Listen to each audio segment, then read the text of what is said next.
We welcome you to hour number 2 live right here on this Thursday morning on the early line on SportsGrid. But on this Thursday night, all eyes will be on Boston inside TD Garden in the Four Nations Faceoff Championship bout between the bitter border rivals, the United States and Canada. So to get you set with everything you need to know for what has been a sensational and fun tournament in the Four Nations Faceoff, the NHL's Pete Jensen joins us bright and early, right from the jump in hour number 2 to get you set. Pete, as always, we appreciate the time. Thanks for being here ahead of what should be a great matchup tonight, the U.S. and Canada for the championship in the Four Nations. Absolutely, guys. Anytime, especially for something like this, right? The drama is going to unfold one way or another tonight. I expect it to be a tight game, have the feel of a Game 7 of the Stanley Cup playoffs, but even better because it's two nations, bitter rivals, and a lot on the line tonight for these players who have really exceeded everybody's expectations in terms of how much they care for this tournament. It's been amazing to see, refreshing to see for all the sports fans out there, and this game has plenty of allure, whether you're a diehard hockey fan, which it's a dream scenario, or if you're just a casual sports fan looking for something to get jacked up about.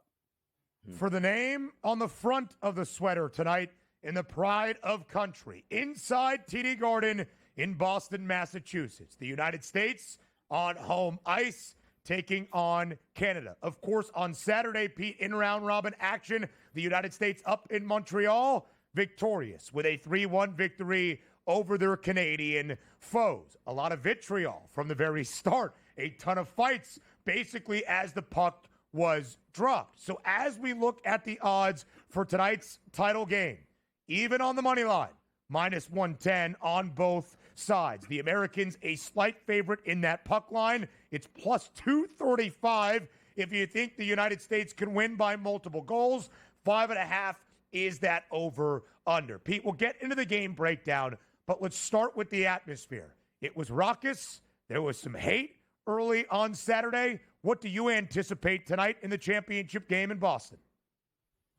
This is going to be crazy. It's a hot ticket. There's some celebrities that are going to be there. It's going to be the real deal in terms of that high intensity, totally everything on the line, everything up for grabs. These guys have not played prior to Saturday. They haven't played in a U.S.-Canada game of this magnitude in almost a decade.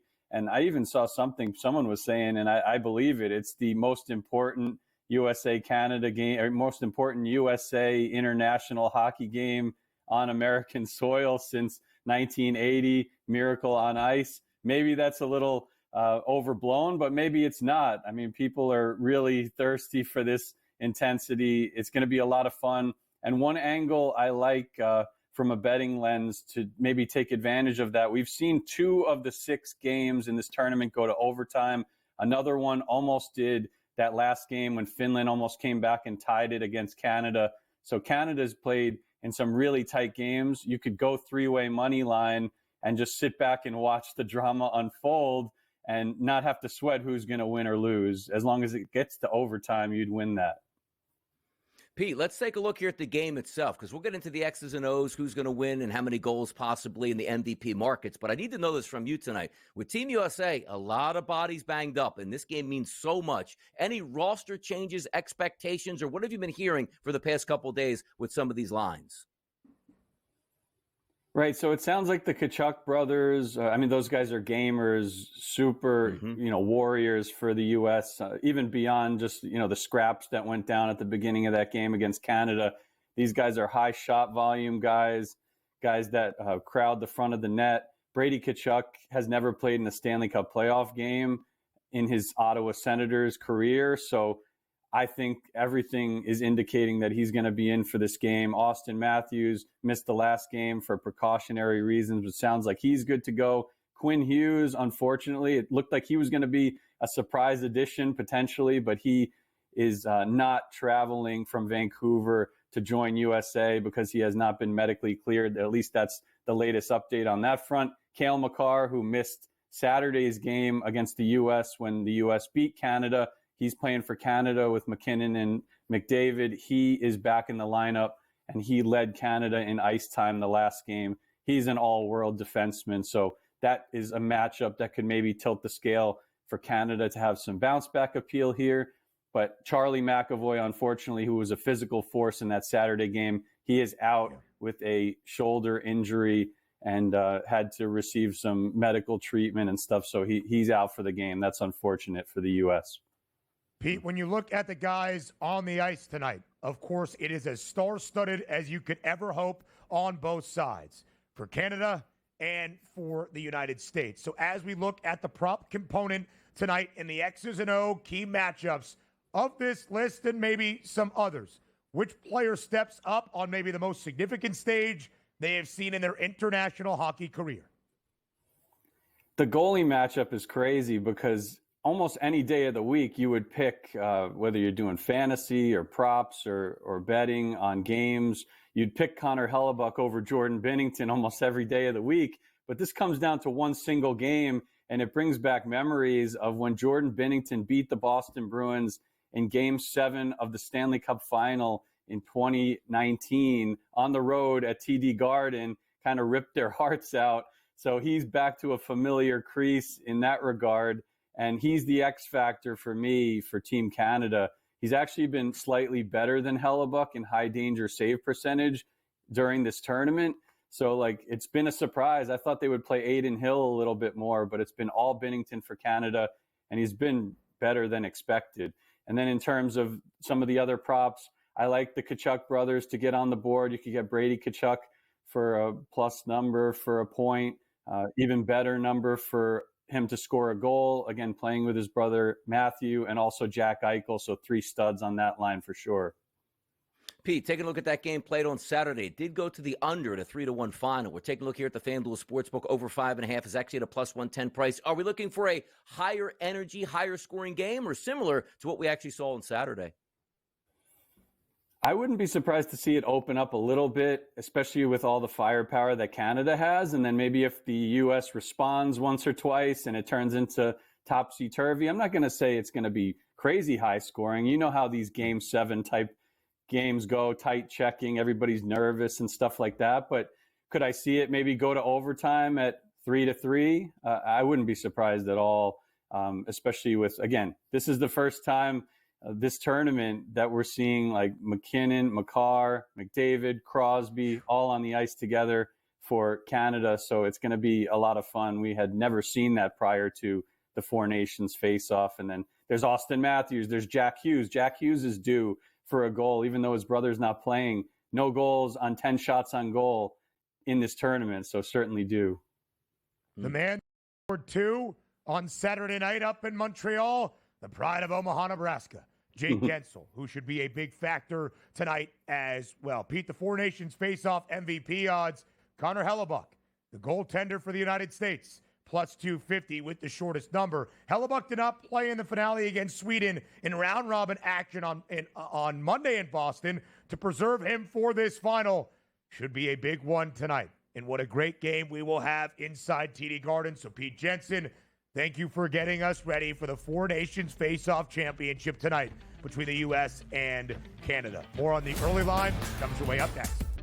Live right here on the early line on SportsGrid. And on a Thursday this monumental across the sports landscape, that's not the NBA returning from the All-Star break with a 9-game docket, but a Four Nations Faceoff and a championship bout tonight between the bitter border rivals in Boston. It's the United States and Canada. Of course, we could turn to one place in this final hour to handicap, break down, and get you ready for this matchup. That would be TV Tom Vecchio of SportsGrid, live right here on TEL. Vecchio, every single angle of the Four Nations Faceoff Championship tilt tonight between the Americans and the Canadians with you here in this segment. We are very pleased to have you here.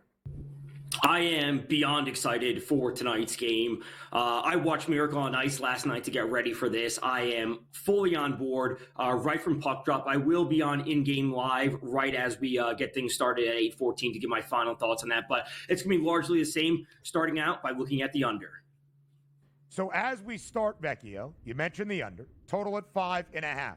These two teams played in a ferocious game on Saturday. The United States victorious 3-1, including a late third period goal from Jake Gensel, his second of the night, on an empty net. You see the odds there. It is an even money line pick'em. -110 on both sides. That total of 5 and a hook. Vecchio, we ask you for basically every game. Do you believe the odds will follow how the game is decided? Are we expecting a game with a razor-thin margin and relatively low scoring tonight in Boston? That's what we should be seeing. Yeah, lower scoring. The players coming into this are saying that, it feels like a Stanley Cup game. It feels like a Stanley Cup Game 7, whatever it might be. We have a player like Jack Eichel who played, won a Stanley Cup. He played in an NCAA final, which he didn't win, but he said this is like a game that has the highest level of emotion, highest level of intensity you could possibly have. So if we see any amount of scoring in the first period, as we saw, a couple nights ago, and this jumps up to 6.5, I don't think it'll get to 7.5, but I will be willing to buy back in on the under 6.5, whatever it might be. Even if there's going to be juice under 6.5 -150, I'm still going to be looking to buy back in. Both teams, I should say, are going to be really, really tight to start things off. They're going to be dumping and chasing. I think we're going to see a lack of scoring chances, a lack of shots overall, very close checking, staying in on the forecheck. Like, we may see both teams end with fewer than 10 shots in the first period. A clear lack of scoring, I think, is the way we should be anticipating this.